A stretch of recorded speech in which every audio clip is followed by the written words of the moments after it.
Bonjour, Thomas Pierre de la brasserie artésienne située dans le Pas-de-Calais à peu près 20-25 minutes de Lille.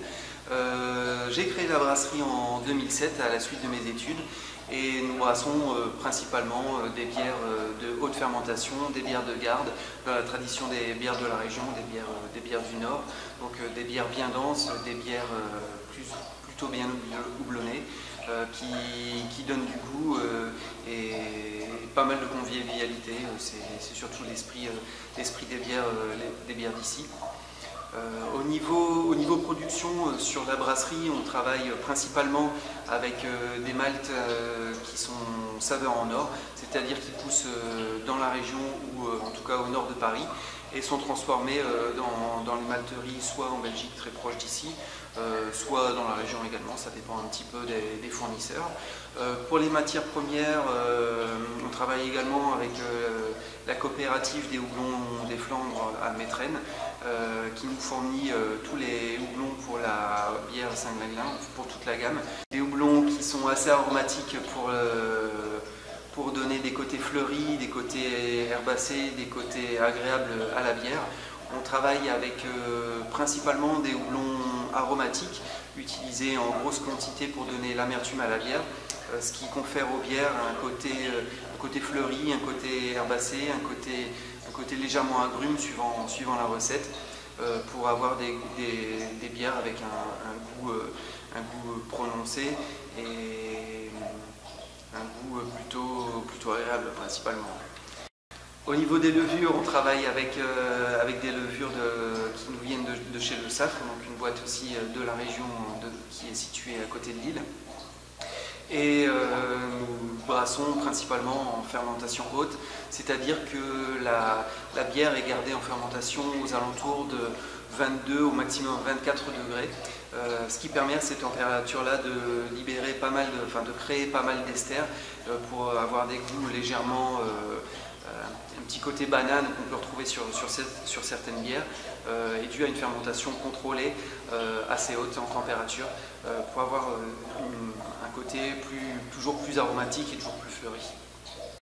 Donc à l'origine, en fait, pendant mes études, j'avais créé une première brasserie avec mon beau-père et puis un ami qui s'appelait La Bébête qui monte. Donc on fabriquait une bière principalement à base de miel, une bière aromatisée au miel.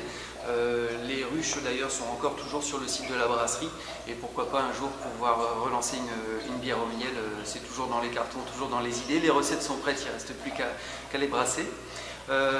Et en fait, l'idée principale est venue en goûtant beaucoup de bières, avec la proximité de la Belgique, forcément on allait régulièrement avec le copain chez les grossistes pour pouvoir goûter les différentes sortes, pour pouvoir se faire son palais, parce que on était habitué forcément aux grosses artilleries telles que l'EF, etc., qui sont forcément une étape pour commencer la dégustation de bière.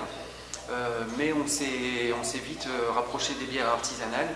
Et puis un jour, on s'est simplement posé la question comment fabriquer sa bière soi-même, est-ce que c'est possible déjà? Et on a commencé simplement avec des petites marmites où on fabriquait une trentaine de litres à la fois. Et les copains nous ont poussés parce que la bière, après quelques essais infructueux, les bières sont devenues bonnes.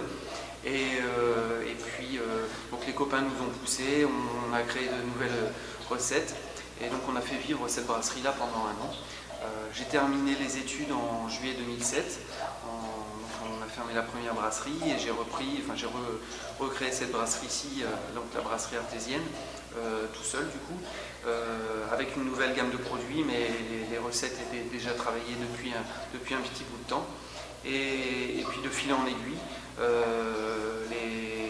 les études en agroalimentaire ont permis d'avoir des bonnes bases, que ce soit en bactériologie ou simplement dans la création de recettes, pour pouvoir obtenir un produit de qualité, un produit assez travaillé, avec le meilleur goût possible et dans le respect vraiment des bières de tradition du Nord.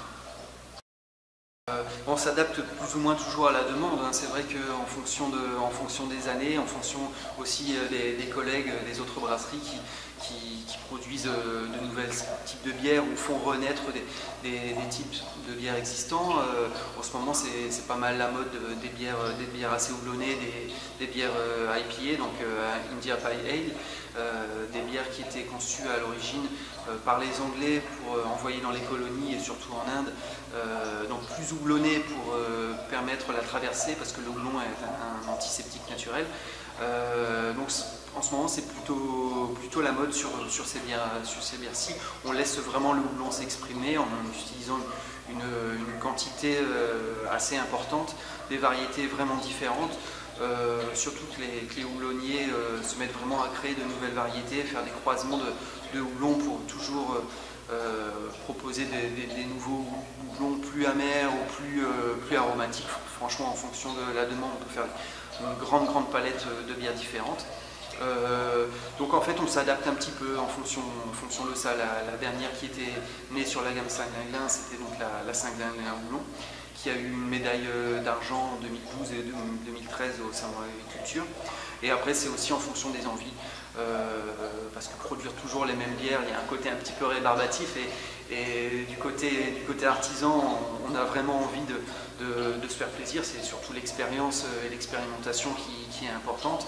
Donc quand un nouveau houblon sort, ou quand une nouvelle variété est mise sur le marché pour tester et est mise à disposition des brasseurs, on fait des petits essais, et puis en fonction des résultats, on affine, et puis ça peut devenir des bières constantes dans la gamme, comme la Saint-Glinglin houblon qui n'était pas prévue à l'origine pour être dans la gamme Saint-Glinglin, qui est restée en blonde, ambre et triple.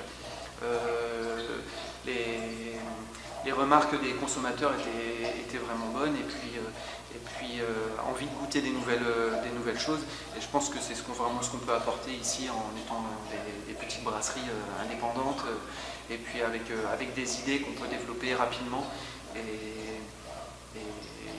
avec un travail et une expérience derrière qui fait toute la différence par rapport à d'autres grosses artilleries en fait.